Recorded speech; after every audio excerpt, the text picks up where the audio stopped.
folks, another great Johnny D Talks to the Stars coming up. Once again, we've got another great actress here on the show. This time around, Beverly Washburn. She's a actress from television and movies, and welcome to my show.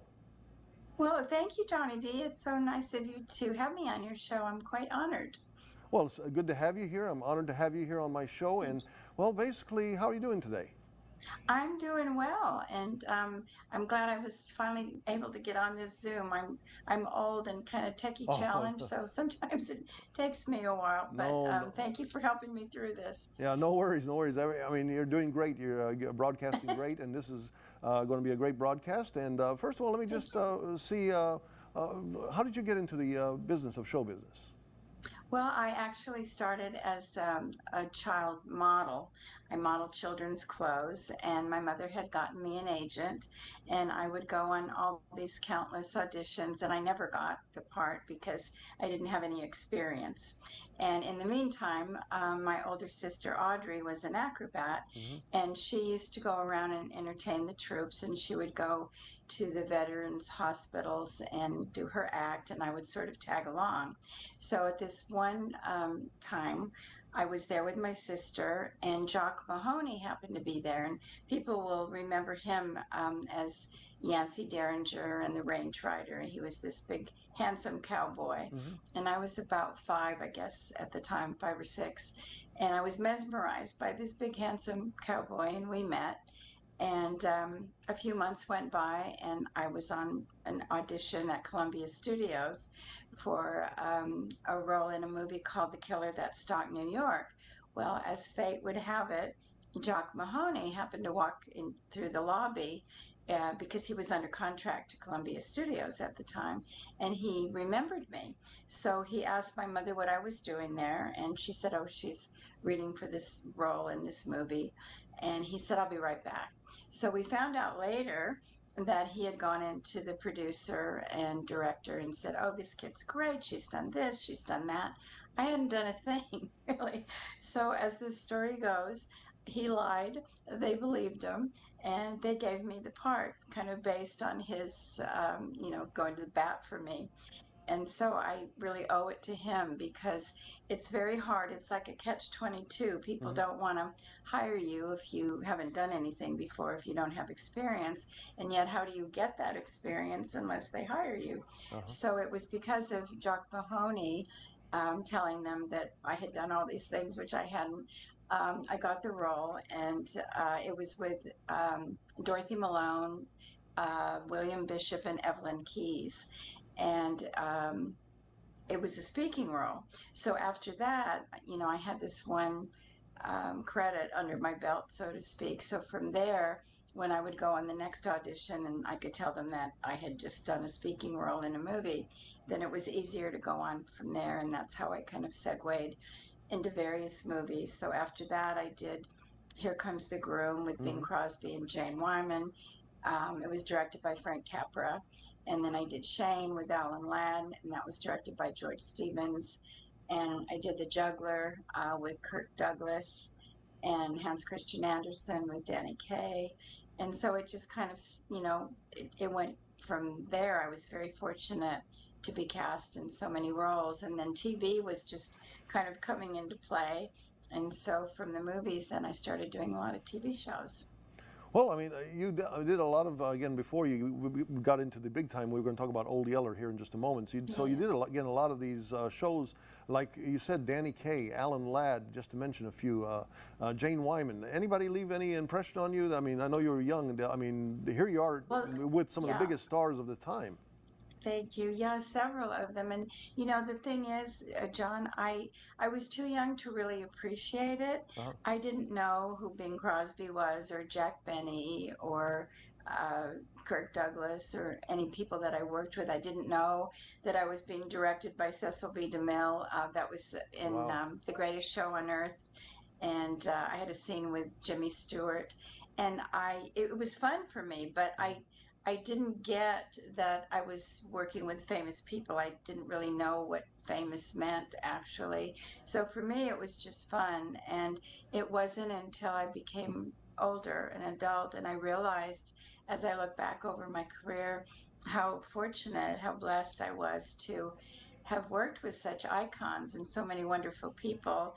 And I didn't appreciate it at the time, but the older I get, the more I appreciate that I was able to be in contact with so many wonderful people.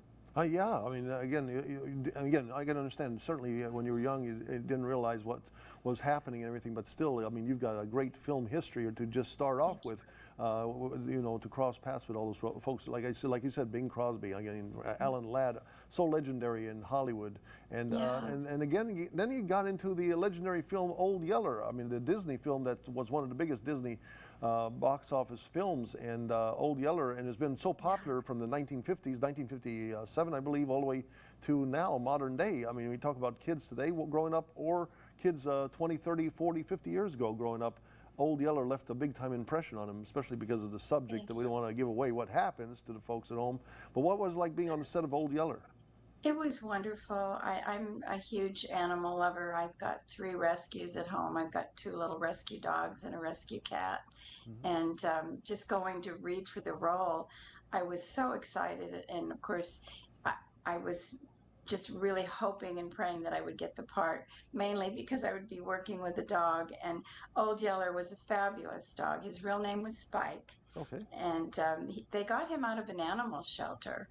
And he was just an amazing dog. And so we filmed it for 3 months at the Disney studio, and we went on location. But it was supposed to have taken place in Texas, but we never did go to Texas. They had us on location in a little place in Los Angeles, and then the rest was done on the set on the Disney lot. And I had no idea at the time that all these years later, because as I said, we filmed it in 1956. It came out on Christmas Day, 1957. And to think that all these years later that people still love Old Yeller and embrace it. And sadly, I'm the only one, sadly, that is still alive from the entire movie. And Tommy Kirk, who played Travis, and of course he was the one that everybody knows who shot Old Yeller. He lived in Las Vegas, where I live, and so we used to get together all the time. And he was a bachelor, and I'm a widow, and so we were both alone. And he would come over all the time for dinner. And we were actually scheduled to go to Los Angeles to do the Hollywood show. They were going to do an Old Yeller reunion, and Tommy would never fly. So the plan was we were going to drive there together. But sadly, he had a heart attack unexpectedly. Sorry to hear And that. yeah, he was such a wonderful guy, and he was such an amazing actor. And when he died, I got so many beautiful emails from people all over the world, actually. I don't even know how they got my email address, but I was glad that they did. And it was mainly saying that it was mostly from gay men who said that it was because of Tommy that they were able to come out, and that he was their mentor, and that they looked up to him and loved him so much. And I don't think Tommy ever really realized how much he was loved. I mean, I couldn't believe how many emails that I got sending condolences and all that, because they knew we were best friends.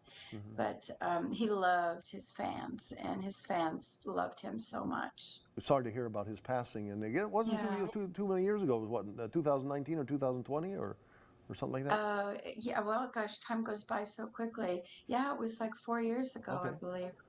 And but it was shocking because he was fine, and it was difficult. And we've lost so many, my peers, and Tony Oh, Dow, who sure. we all know as Wally, Leave It to Beaver. And you He were on an actually episode wrote, of Leave It. You were on. So yeah, okay. that's where I met him. And we were friends ever since.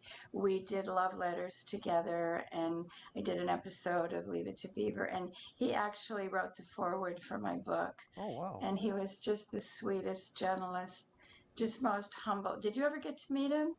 No, oddly enough, I did have a Tony Dow story. About 2008, I was originally my first to go around trying to figure out about see who we could get on the show here, and I didn't get going with the show until 2022. But 2008, it was going to be my first show was going to be Tony Dow and Max Baer Jr. And I remember Tony being one of the nicest. I talked to him I just called him out of the blue.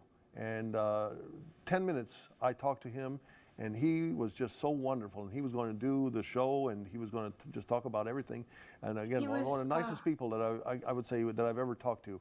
Absolutely. He was so humble and so down to earth. And I just, I wish you could have gotten, I'm glad you got to talk to him on the phone, but for fans who have met him, they will always, attest to the fact that he was just the sweetest, most humble, down to earth guy.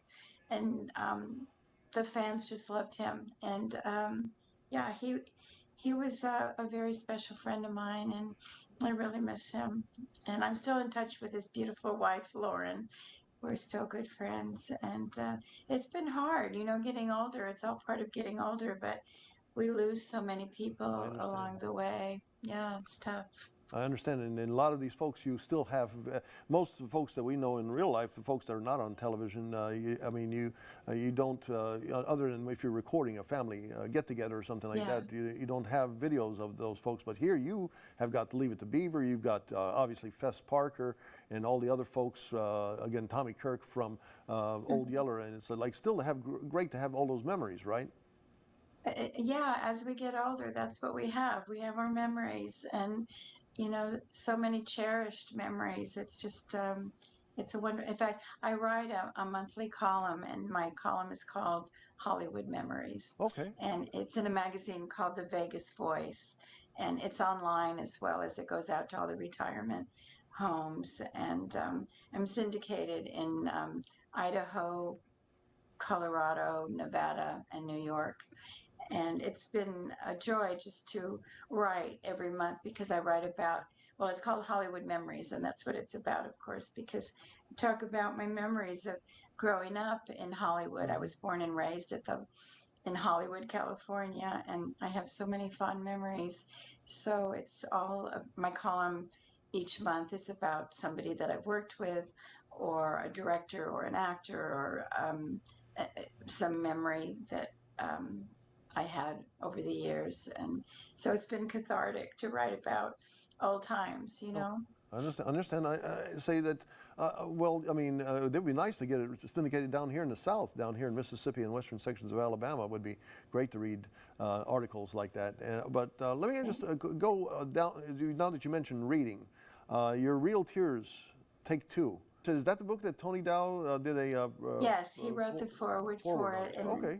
Yeah, and Paul Peterson, who played Jeff on the Donna Reed show, he wrote a little something inside about me as well. And Sharon Baird, who's one of the original Musketeers, and Cynthia Pepper, who starred with Elvis and Kissin' Cousins, and Lauren Chapin, who was on Father Knows Best. I did an episode, and so I'm still friends with all of them, and so they all wrote a little something in the front of my book, and I'm so grateful to them, and I feel so blessed to have such wonderful friends. It's just sad that we're losing so many. I know. But part of life, Well, hey, you got still a lot more years ahead, and you got still hopefully everybody stays well, over the next several years. And so let me ask you about the book. Basically, it's about what is it generally? Well, it's my autobiography. Okay. All right. And it's spelled R-E-E-L, like the film Reel, because for some reason, and I'm not even sure why, but most of the roles that I was cast in, for some reason, I would always have to cry, it seemed. And so oftentimes people would say, well, were those real tears, or did they put something in your eye, or those, how did they do it? And because I'm so old, back in the day, everything was on a film reel. And so it's a little play on words, because, so it's Real Tears, because I always had to cry and everything. But it's spelled R-E-E-L, like the film reel. Of course, now everything's digital, and the world changes as we get older, and technology and all that. But you can't say DVD tears, or you can't say VHS tears. I guess Real Tears, I can understand that very much so. And a great word play right there, instead of real, R-E-A-L. It's Reel, and Right, like certainly the film. the book is available on Amazon and a lot of other Yes, it places. is. Mm-hmm. Okay, cool, cool. So if we need to have folks go there Yeah, to Amazon and catch thank that. you. Now, any stars that you cross paths with in your life that you can say, hey, wow, that just impressed you? Like, maybe you were a fan of theirs prior to meeting them, or prior to getting into Hollywood and everything, or big time. Yeah. And were there anybody that that you just said, wow, this is so cool to meet this So person? many, John. Okay. Honestly, I could talk all day about. I mean, I was so blessed to work with so many, and of course, I love them all. I never worked with anybody that I didn't like, Hmm. but of course, there were some that I was closer to than others. Jack Benny, Okay. Loretta Young, there were two of right at the top of my list, along with Lou Costello from Abbott and Oh, Costello. I cool. did an episode of Wagon Train, and it was called The Tobias Jones Story. I I think you can do, watch it on YouTube. I do recall. I mean, that's what you're talking Yeah. about, Lou Costello being in there, correct? Yes, and it Yes. was the only dramatic role he ever did. And he was incredible in it. He was amazing in it. And if you remember the Burns and Allen show with Uh-huh. George Burns and Gracie Allen, Harry Von Zell, who played I guess he was the announcer, he Okay. actually wrote the episode for Oh, Wagon Train, and he's in it as well. And times have changed because in today's world, the storyline wouldn't really fly now because it would be considered inappropriate because I played a little orphan girl that runs away from home, and I meet up with Lou Costello. hmm. His name in the show was Tobias Jones, and he was just a drifter and an alcoholic, and so we become stowaways on the wagon train, and then there's a murder, and they're going to hang him because they think he did it. Uh-huh. So I have my big crying scene where I know that he didn't do it. And it's just funny because in today's world, you couldn't really have a storyline like that with a little girl traveling with a man. I mean, it would be totally inappropriate. I But understand. back then, it was a different time. It was back in the 50s, and it was innocent. I mean, nothing Sure. obviously happened. I was just we were friends, but it's just that now everything's politically incorrect, and you I have to be understand. careful of all these things, and certain things you just can't get away with. And I did an episode on Four Star Playhouse with Dick Powell. Okay. And again, it was a storyline that you couldn't really do in today's world. I was a little girl traveling by myself. I think I was about 9 or 10, and he was traveling by himself. And I sit next to him, and then we become friends. And the next thing we're walking down the aisle to get to our seats, holding hands. And then I'm lighting his cigarette for him. It's just the craziest thing to Well, watch it like now because back then nobody thought anything of it. It like you was just said, innocent. yeah, like you said, I think, and that's maybe have we? I mean, and you just said it basically. Television and movies, we've lost that innocence. I mean, Yeah, everybody now is too yeah, politically correct, and I mean, I'm not saying, exactly. I know what you mean. At that time, because people didn't have those thoughts and craziness, No, but never crossed anybody's yeah, mind, yeah, And then I did a series with Loretta Young. It was called The New Loretta Young, uh-huh. a show. And her son, Christopher, since then, put it together in it's like in a box set, and he changed the name to Christine's Children. But anyway, she played a widow with 7 children, and I was one of her children. And there's a scene looking back because she had 7 children, and the youngest one was played by a little girl named Tracy Stratford, and I want to say she was 5 or 6. Hmm. And you watch the show, and she's sitting on Loretta Young's lap, and Loretta Young is smoking Oh, and yeah. blowing smoke, and like the smoke is billowing all around this little child's face, which was, ridiculous. You couldn't do that now. It would be horrible. But back then, because Loretta Young was a chain smoker, she smoked in all the old movies. In fact, in all the old black and white movies from the 40s, and you see, it seems like everybody smoked back Yeah. then, even the women, and so it was just funny when I watched it last year. I hadn't seen it in so long, and somebody sent me the set, and I'm watching it, and I'm thinking, oh my goodness, Tracy's sitting on her lap with smoke like blowing all around in her face. So, but nobody thought anything of it because it was just what Loretta Young did. She smoked all the time. So things change. I mean, as you mentioned, I mean, I remember seeing some old videos of this before my time, but like Edward R. Murrow right there in the middle of the newscast, Yeah. smoking, and it's brought to you by either Marlboro or Winston. Is brought to you the news and everything, Right. and I'm sure they're smoking that same brand. Whoever brought the Exactly. news to the folks. I mean, so Yeah. yeah, like you're right about, and I've seen like. Folks like Andy Griffith, they're doing commercials. Even the Flintstones did commercials for smoking and stuff like that. It was so That's mainstream crazy. at Yeah. one time, but things have certainly changed, right? Yeah. Well, in that respect, for the good, I would say it's Yeah, well, changed yeah. because I get mad at some of the folks up here that's, I joke with them, but I don't joke with them. I mean, I'm serious. We've lost a few people I've known through time through lung cancer, and I'd say, if yeah, you smoke one more time, I'll slap that cigarette out of your hand. I tell folks, and I but know. not to be putting down smoking. I know there's folks at home I've talked to in the past, and my friends know that, and they know I'm joking, but I'm serious. I think smoking Yeah. is a bad habit. Did you get into smoking ever? I never smoked. Did you? Never, thank goodness. I mean, my oldest sister died from lung Oh, I'm cancer and sorry. she was a heavy smoker. I'm sorry. So yeah, I'm really against smoking, but no, I'm glad that I never started because I'm sure, well, it's an addiction, obviously. Sure. So apparently it's not that easy to break the habit. So I'm glad I never smoked. Well, let me ask you. I know there's a story that you have mentioned in the past about Alan Ladd, about you and all filming Shane. I guess you all went up over in Jackson Hole, Wyoming. You guys went up a mountain, and he was afraid to come back down. Yeah, it's in my book too. I talk about it Okay. because it was funny.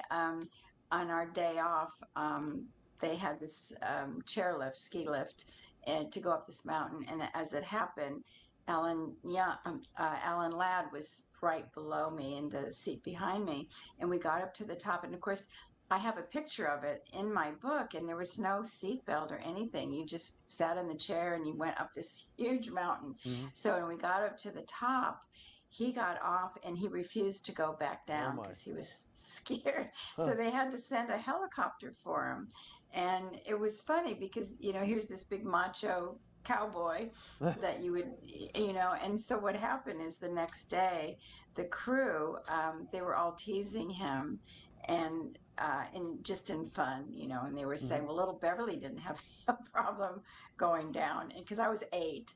And at the time, I was embarrassed because I thought he would be upset with me, but he wasn't. He just smiled and gave me a big hug, and Cool. everything was fine. But it was just kind of funny that the crew liked to tease him about the fact that he wouldn't he wouldn't go back down, and they had to literally send a helicopter to get him back down the hill.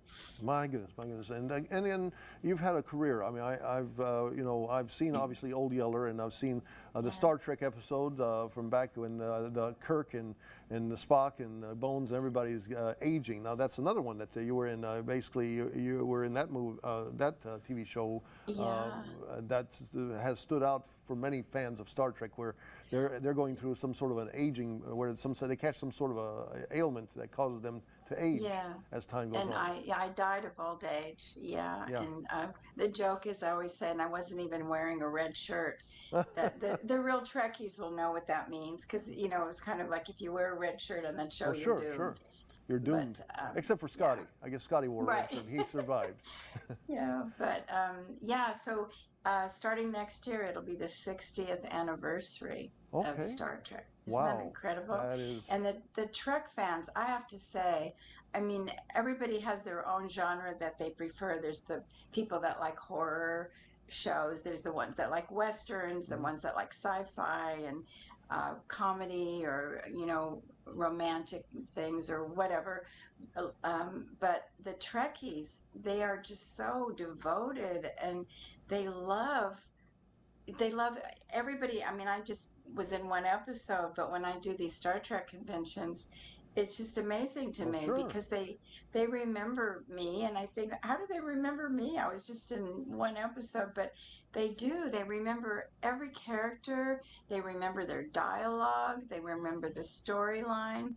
I mean, it's just incredible, and they're so loyal, and they come from all over the world. I literally We've gotten mail from Hong Kong and Germany, the Netherlands, Switzerland, Sweden, the UK. It's like global, and it's amazing. In fact, last year I went to Italy to do a Star Trek convention, and I could not believe the turnout. Star Trek is Oh huge in yes, Italy. it's all over the world. Yeah, it's Every amazing. Everybody knows Yeah. about Star Trek. Now, I want to ask you a question. I saw in some of the biographies that you starred with a gentleman. Now, I was going to give you a little background. As a kid, I used to watch, there was a show called Jason of Star Command, and this guy was on, and played one of the evil roles, and it stayed in my mind for all these years, this gentleman. His name is Sid Haig, and I see that Oh, you starred with Sid. Sid. It looked like he would play a scary person on TV, and as a kid, oh my gosh, you get pretty much scared, but he looked like he was a nice guy.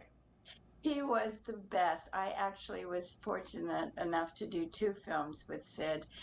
One of them was called Pit Stop, and that starred Uh-huh. Brian Donlevy and Ellen Burstyn, although at the time she went by the name of Ellen McRae. It was before she was famous. And then later on, she changed her name to Ellen Burstyn. Oh, But okay. she's billed in the movie as Ellen McRae. All right. And it was Brian Donlevy and Sid Haig. And my brother George, who sadly has since passed away, but Sorry. he's in it as well. And Sid, um, he was just such a blast to be around. And then we did Spider Baby, Uh-huh. and that film lives on. I don't even understand the how. I mean, it's still going, and I can't even say enough about Sid Haig. He was just one of the nicest, most down to earth, and he loved his fans. And any fan that was lucky enough to meet him will know what I'm talking Hmm. about, because, fans come sometimes and there'll be a whole line. And so some of the celebrities will try to kind of move them along because there's a long line. But Sid would take the time to talk to each and every one. He never Wow. rushed anybody. He answered whatever question they had. He would pose for a picture with them and put his arm around them and hug them. And it's going to make me cry. He was I'm just the sorry. sweetest, just most wonderful, fan friendly person. And yeah, it was a big loss when he died. And so Spider Baby, now, Hmm. I don't know if you're familiar with that movie. It's become a cult classic, and it was written and directed by Jack Hill. And Jack is still alive. All He'll righty. be, yeah, I want to say he'll be 92 or 93, something like that. And just a few months ago, we did a show in Atlanta, and it was Monsterama, and it was just great to see him. I hadn't seen him in Hmm. years, and he's just terrific, and he's so funny. And have you ever met Jack Hill, or do you know who I'm No, I talking? haven't. The name rings a bell, but I have not met. Well, he's It big sounds in the horror genre. People okay. who love, the Rob Zombie fans and all that. All righty. And he's just a sweet guy. He's in his 90s, and he's very soft-spoken, very laid back, very quiet. And Spider Baby, I don't know if you're familiar with it, Uh, but it's a very campy. It's with Lon I've Chaney heard of it. Jr. I've heard of it, but It it's crazy. They have all this merchandise. They've got Spider Baby shower curtains and wow. comforters and mugs and backpacks and pillows and you name it. Uh, It's incredible. And Jack wrote this film, and it's very quirky. It's not like a slasher film. hmm. It's very campy, kind of tongue in cheek, and Lon Chaney is amazing in it. And there's a wonderful actress named Mary Mitchell who played the secretary, but she's now completely retired, and she's in Okay. her late 80s. And so, aside from Mary, I'm the only one still alive from Spider Baby. But horror fans, for some reason, they just really love Spider Baby. And so, a few months ago, we were doing a Q&A. Jack Hill was there, and Hmm. um, somebody said to Jack, it's such a campy, strange, little bizarre movie. Like, how did that come about? Like, how did you sit down and write such a strange little film? And so Jack said, well, I was smoking a lot of weed back then. It's like, well, that explains it. Well, there you go. Yeah, I mean, it was hilarious because that was not the answer they anticipated hearing from him. It was so cute, but he's a wonderful guy, and I was so happy to be able to see him a few months ago, and we're in touch. And um, I just wish that Lon Chaney could have lived long enough to see the popularity of it because he wanted to do that role so badly, but at the time, because it was back in, I want to say 1967, I think okay. it was that we filmed it. And they didn't have a big budget. I always joke that it was like $11 or something, but anyway, and we had to film it in 13 days because it was a very Wow. low budget film, and they wanted Lon Chaney, but they couldn't afford him, and so he turned it down. Well, then they decided that they were going to offer it to David Carradine. Okay. And when Lon Chaney heard that they were going to offer it to him, he called his agent and said, no, I'll do it for less money because he really wanted that role because it's such a fabulous role for him. And I, I'm just sad that he didn't get to see the popularity of it because it came out after we did it, but it just sat there for years. And there was some kind of litigation. I'm not privy to what happened, but Hmm. there were two men who put up the money for it, and they weren't really in the industry. I think they were attorneys or something, but they wanted to, make a film. And something happened that I don't know, but the movie just sat there for years. And then all these years later, Quentin Tarantino, who's a good friend of Jack Hill's, he loves Spider Baby. Okay. And so he was, Wow. yeah, well, you know him, he's pretty out there, he's Oh, very sure. quirky. And so he was instrumental in getting it remastered and redigitized or whatever it is that they do. And so they brought it back out, and now it's global. It's unbelievable. In fact, I was mentioning when I was in Italy last year for a Star Trek convention with all Hmm. these people, these Trekkies, and a young guy, probably in his late 20s, came up to me who couldn't speak English, but he had a Spider Baby Oh DVD my God. for me to sign, and Oh, I was shocked. It was so cute, but well, yeah. I mean, I'm gonna have to put Spider Baby on my list of movies to see, and certainly you've got another pilot that's coming out here on one of the platforms, right? I did a little pilot called Dusty Bluffs, and I I've heard that it's been sold, but it's supposed to Okay. come out on a streaming.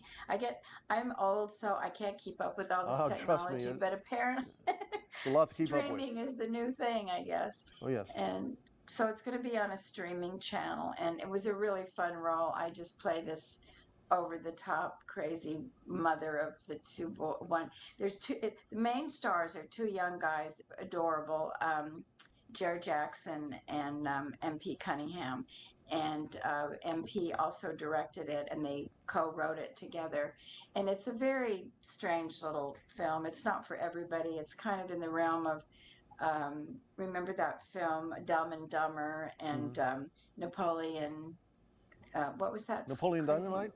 Yeah, it's Yeah. kind of like a Okay. crazy like that. And Alrighty. and I'm the mother of one of the boys, and I'm always yelling at them, and I'm always on my CV speaker because my husband's a trucker, and it's just a really over the top role, and it was so much fun. So we're hoping that that will come out early next year. Well, Beverly, it was certainly a pleasure to talk to you. I met you over here in Memphis back in June.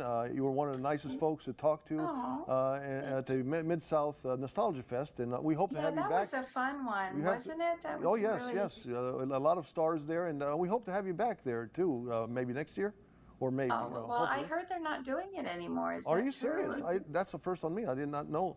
Okay, Well, well, that's I a, know they've been doing it for years, uh, but that's the rumor. I don't know. okay. Don't quote me I on hope that that's because not true. No, I hope it's not true either. But it was such a pleasure meeting you there, John, and I was so thrilled when you asked me if I would consider doing your show because oh, I'm I mean, always flattered and honored when people ask me to, and it means a lot to me. So thank you so much for having me on your show. and I kind of feel bad that I had to go through. We had to go through the memory lane. I hope you're doing well. I mean, I know it's a life is that way, but you do have a lot of memories with folks. I do. I you know, cherish all my these memories. all these folks that you've crossed paths with. I know it's hard to go through something like that, and definitely, yeah, I mean, it's like, but it's always good to have those memories, and you will always have those memories, and this was really a nice little memory thing to have with you, and certainly, I know 100 years from now, somebody will be watching this, and they'll be talking about Old Yeller, and I hope they say, okay, wow, here's Beverly Washburn, here's a little bit about Old Yeller, or about any other subject we talked about, like Sid Haig. And there's not too many people out there who talk about Sid. Maybe his family is watching.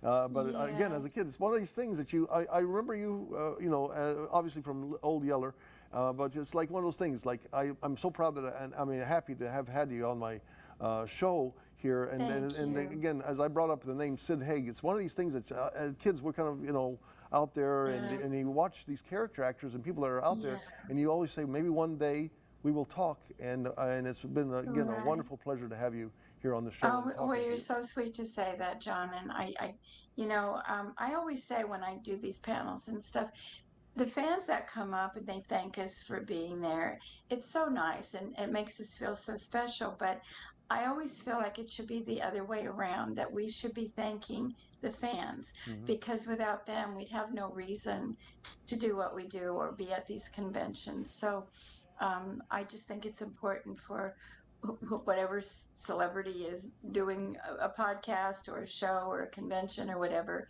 that we remain grateful to the fans and to people like you who keep our little career going. And it means a lot to us, and especially to me. And I thank you so much for having me on your show. Okay, and thank you again, and you take care, okay? Thank you. You as well. God Have bless. a good weekend. Thank you. You too. Bye. Bye.